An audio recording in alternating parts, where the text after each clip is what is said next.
Minha mãe esqueceu de fazer um prato para mim no Natal. Disse que não tinha o suficiente, mas a namorada do meu irmão repetiu a comida. Eu não falei nada. Só levantei, peguei o prato que eu mesma levei e fui embora. Disseram que fui mal educada, mas não fiz escândalo. Já não esperava que o Natal fosse tranquilo.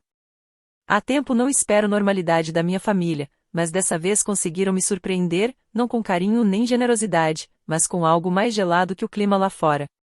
Dirigimos 3 horas no trânsito e meus filhos, de 7 e 9 anos, estavam animados sem saber que família nem sempre é o que deveria ser. Eu já tinha dor de cabeça antes de chegar, mas fui pensando, só algumas horas, alguns risos forçados, jantar e ir embora.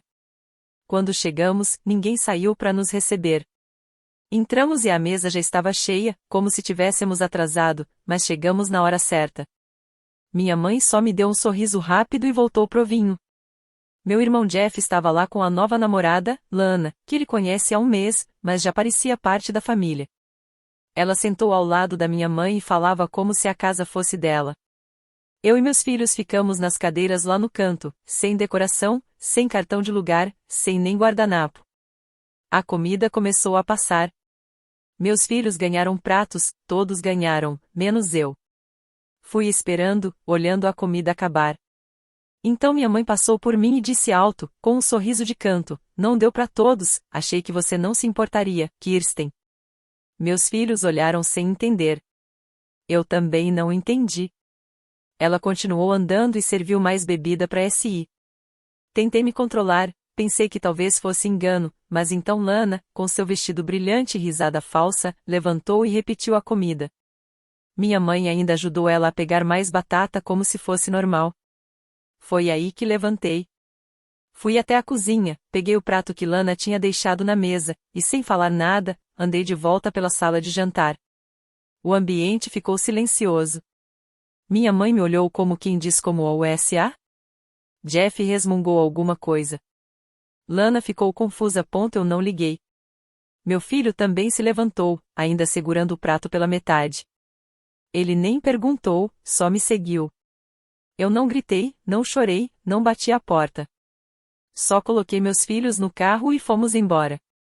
5 minutos depois, o telefone começou a tocar. Várias ligações perdidas da minha mãe. Depois uma mensagem do Jeff, muito madura: "Kirsten. Parabéns por estragar o Natal." Eu não respondi. Não olhei para trás. Porque naquele momento entendi que não era só uma noite. Era a última noite. E eu não inteligência artificial deixar passar. Eles me chamaram de mal educada, mas ainda iam descobrir o que isso realmente significa. Na volta, o carro estava silencioso. Meus filhos sussurravam no banco de trás, talvez tentando entender se tínhamos feito algo errado ou se algo grave tinha acontecido. Eu não falei nada até chegarmos em casa. Preparei chocolate quente, coloquei um filme e deixei eles dormirem no sofá. Fiquei no escuro pensando que não era sobre aquele prato. Era sobre todos os pratos de outras vezes. Cada ofensa disfarçada de sorriso. Cada feriado em que eu era obrigada a levar presentes, comida, energia e paciência. E em troca, eu recebia olhares, fofocas e silêncio. Eu pagava as contas deles há 2 anos. Quando meu pai teve problema no coração e minha mãe parou de trabalhar, foi o meu cartão que usaram. Supermercado, luz, gás, remédios, até compras da Amazon que não tinham nada a ver com sobrevivência. Eu nunca reclamei, achava que era o certo. Mas nunca, nunca me agradeceram. Então, no dia seguinte, fiz 2 ligações. Primeiro pro banco, cancelei o cartão que eles usavam e passei os pagamentos automáticos para outro. Depois enviei uma mensagem curta e educada para os meus pais: "Não usem mais o cartão." Fechei. A partir de agora vou cuidar das minhas finanças sozinha. Só isso. Levou exatos 43 minutos para a primeira ligação chegar. Não atendi. Minha mãe deixou um recado, não um pedido de desculpa, mas um discurso passivo-agressivo sobre como estava confusa e decepcionada com o meu comportamento. Ela até mencionou a ceia de Natal, como se isso justificasse tudo. Meu pai mandou uma mensagem: "O que aconteceu com o cartão? Não conseguimos fazer compras." Eu fiquei olhando por um tempo e apaguei. Depois veio a segunda onda. Lana. Até minha tia, que não falava comigo há um ano, se meteu. O grupo de família, aquele que só lembravam de me incluir quando precisavam de algo, explodiu com falsas preocupações e alfinetadas. Eu não respondi uma única vez, não por falta de palavras, mas porque eles não mereciam. Naquela noite, sentei no chão com meus filhos. Comemos pão com queijo na chapa, eles montaram legos, e eu assisti. Pela primeira vez em anos, me senti leve. Não feliz, exatamente, mas livre. E eu sabia que ainda não tinha terminado. Cancelar o cartão era só o primeiro passo. A verdadeira mensagem ainda estava por vir. Passaram-se 3 dias sem eu dizer nada. Não bloqueei, não respondi, apenas vivi como se eles não existissem. E isso pareceu assustar mais do que qualquer grito. No 4º dia, bateram na porta. Eu sabia que eram eles antes mesmo de ver. Meus pais nunca vinham na minha casa a não ser quando queriam algo. Nunca perguntavam pelos netos, não vinham em aniversários. Mas agora estavam ali na varanda com sorrisos forçados e um saco de biscoitos baratos. Abri a porta apenas o suficiente para ser educada. Meus filhos estavam no sofá olhando. Eu não queria que eles ouvissem, mas também não inteligência artificial me esconder mais. Minha mãe começou a falar num tom como se estivesse tudo bem. Disse que estavam preocupados comigo, que não entendiam o que tinha acontecido, que eu devia estar passando por algo. Eu respondi que ela tinha razão, eu estava passando por algo, chamado clareza. Meu pai tentou intervir, disse que foi um mal-entendido, que o negócio do prato foi um acidente, que acharam que eu já tinha comido. Lembrei ele que dirigi 3 horas com 2 filhos e nem lugar na mesa tive. Ele ficou sem resposta. Então minha mãe disse a frase que fez tudo se encaixar: a gente só pensou que você aguentaria. Você sempre foi a forte. Essa era a desculpa. Essa era a história. Eu era forte, então não precisava de carinho, de comida, de respeito. Na cabeça deles, isso justificava tudo. Eu disse que estava acabado. Não só o dinheiro, tudo. Não inteligência artificial mais ser a filha generosa, nem um alvo silencioso, nem um saco de pancada emocional que aparecia por obrigação. Disse que eles não eram bem-vindos e que não queria meus filhos perto deles até aprenderem a respeitar a própria filha. Eles não gritaram, não choraram. Só ficaram parados, chocados. Eu fechei a porta. Naquela noite, achei que inteligência artificial me sentir pior, mas dormi melhor do que em anos. De manhã, encontrei um envelope pregado na minha porta. Sem nome, sem selo. Dentro, uma carta à mão da minha mãe. 4 páginas, frente e verso. Cheia de manipulação, meias desculpas e culpa velada. Ela até falou o quanto precisavam de ajuda desde que eu cortei. Não terminei de ler. Rasguei no meio e joguei fora. Mas a pressão não tinha acabado. Estava só começando. Nos primeiros dias depois de eu fechar as portas, era apenas silêncio. Nem ligações, nem mensagens. Um silêncio pesado, artificial, que parecia mais uma armadilha do que paz. Eu não confiava naquele silêncio. Meus pais não eram do tipo que deixavam as coisas passarem, ainda mais quando o orgulho deles estava ferido. Eles só ficavam quietos quando estavam planejando algo. Tentei me focar na vida normal. Levei meus filhos para brincar na neve, cozinhei, limpei a garagem, tentei tirar aquele peso de cima. E quando comecei a achar que talvez tivessem desistido, aconteceu. Era uma tarde de quinta. Busquei meus filhos na escola como sempre. O mais novo veio falando de um projeto de arte, mas o mais velho, mais calado, me entregou um papel dobrado. Perguntei quem deu. Ele disse: uma mulher, não professora, só uma mulher que falou ser amiga da vovó. O papel estava todo amassado, alisado às pressas. Dentro, nenhum nome, nenhuma saudação. Era uma impressão do extrato da minha conta bancária de 2 meses atrás. Minha conta pessoal, aquela que eles já tiveram acesso. Havia cargas circuladas em caneta vermelha, uma compra de supermercado de $146 na cidade deles, 3 farmácias, uma reserva de hotel em Cape May. Eu nunca fui lá. No final, um risco de caneta, então você sempre esteve anotando os pontos. No começo não entendi. Depois caiu a ficha, Jeff. Uns anos atrás, quando ele se divorciou, eu ajudei a organizar as finanças, cheguei a mostrar meu app do banco e dar acesso temporário para ele pagar os remédios da mãe. Nunca troquei a senha. Passaram-se anos, eu nem pensei nisso. Mas devia ter pensado. Cheguei em casa, fechei as cortinas, tranquei a porta e troquei todas as senhas de todas as minhas contas. Liguei pro banco e denunciei o acesso. Confirmaram login feito de Nevada. Jeff e Lana tinham se mudado para lá há 3 meses. Eu ainda tentava processar a cara de pau deles quando veio mais uma surpresa. Naquela noite, o entregador deixou uma caixa na minha porta. Eu não tinha pedido nada. Sem nome na etiqueta. Dentro, 2 coisas, um rolo de fita adesiva usado pela metade e um ursinho de pelúcia do meu filho, aquele que ele tinha perdido na casa dos meus pais no verão passado. Nenhum recado. Só isso. Liguei para a polícia. Não por causa do urso, mas porque agora era pessoal. Eles estavam brincando de forma creepy, fria e planejada. Mostrei o papel, o extrato, e citei o nome de Jeff. Os policiais mandaram instalar mais câmeras e registrar tudo. Mas não acabou. Na noite seguinte, voltamos do cinema. Quando estacionei na garagem, fiquei paralisada.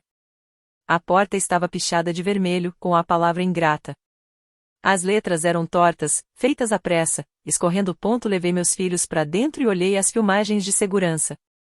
A imagem estava ruim, mas dava para ver uma pessoa de moletom com capuz por volta da meia-noite. Ela se moveu rápido, mas o carro estacionado na esquina mostrava a placa com clareza. Era o carro da Lana. Eu não chorei, não entrei em pânico. Fiz chocolate quente, coloquei meus filhos na cama e fiquei na cozinha olhando pela janela. Aquilo não era só vandalismo, era um recado. E eu entendi. Eles não queriam me ter de volta, queriam me quebrar. Mas esqueceram de um detalhe: eu passei anos arrumando a bagunça deles, engolindo ofensas, pagando as contas, ficando calada para meus filhos não verem o pior. Agora eles iam conhecer quem eu realmente sou. No dia seguinte, chamei um chaveiro e troquei todas as fechaduras da casa. Liguei para um amigo que trabalha com segurança e instalei mais câmeras, por fora e por dentro. Eu sabia que eles não iriam parar, e eu não inteligência artificial ficar esperando o próximo susto. Enquanto meus filhos estavam na escola, peguei o ursinho que mandaram como ameaça e queimei num balde de metal no quintal. Não senti prazer, só clareza. A antiga eu teria tentado conversar, resolver, achar um meio-termo. Essa parte de mim morreu. Então comecei a planejar. Juntei todos os recibos, todas as despesas e retiradas que fizeram da minha conta nos últimos 2 anos. Organizei tudo num PDF, página por página do prejuízo. Acrescentei fotos, a pichacão, o pacote estranho, o extrato impresso. Enviei para todos os parentes que já tinham falado de mim, cada amigo em comum que ainda acompanhava eles no Facebook e até para a igreja onde minha mãe fazia voluntariado. Assunto do e-mail: já que eles querem contar pontos, vamos fazer direito. Em menos de 1 hora, meu celular não parava. Minha tia me ligou chorando, disse que não sabia de nada. Um primo mandou o print de um post da minha mãe no Facebook, falando vago sobre ter sido traída pelo próprio sangue.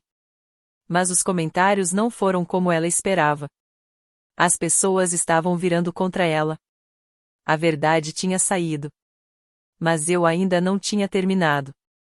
Eu sabia que a única coisa que importava para eles era dinheiro. Então atualizei meus dados em todas as empresas ligadas ao meu antigo cartão, menos uma, a operadora de internet deles.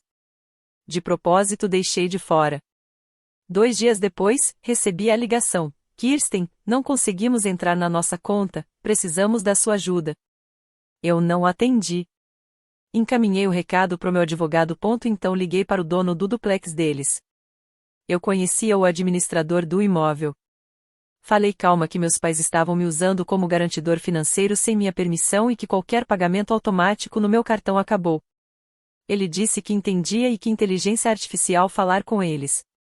À noite, Jeff me ligou. Não atendi. Depois Lana. Por fim, uma mensagem da minha mãe, com a voz baixa e cuidadosa: por favor, Kirsten, não sabemos o que fazer. Por um instante, quase senti aquela culpa antiga, vontade de ajudar. Mas lembrei do Natal. Do olhar confuso do meu filho, da pichacão, do extrato do banco entregue a ele como se fosse folheto de escola. Então respondi uma única vez: vocês disseram que eu era forte, lembram? Então sejam fortes. Se virem. Depois bloqueei todos os números. Mudei o meu no dia seguinte. Eu sabia que não acabaria assim. Gente como eles não desiste porque você fecha a porta, eles batem mais forte. Mas a porta não estava só fechada, estava murada. Eles não voltariam mais. Um mês passou. Sem batidas, sem pacotes, sem ameaças, nem cartinhas passivo-agressivas. Nada. Silêncio de verdade, daquele que deixa o ar diferente. Fiquei esperando outro golpe, outra armadilha, mas nada vinha, e isso me deixava nervosa. Uma noite, com meus filhos dormindo, verifiquei as câmeras como sempre antes de dormir. Tudo normal, até que sexta, na calçada, embaixo do poste de luz, um cartaz de papelão. Sai, peguei e li: desculpe. Deixa a gente explicar, por favor. Sem nomes, sem ameaças, só isso. Não levei pra dentro. Joguei no lixo e fui dormir. Dias depois, chegou uma carta no meu trabalho, não na minha casa. Era do meu pai. Pediu desculpas de verdade, não aquele desculpa se você se magoou. Ele confessou que me usaram, disse que não tinha percebido quanto as coisas foram longe até Jeff passar dos limites. Não falou da pichacão nem do acesso ao banco, mas disse que minha mãe não estava bem e que eles estavam desesperados. Essa palavra ficou na minha cabeça: desesperados. Não senti pena, nem raiva. Só senti que estava acabado. Não respondi.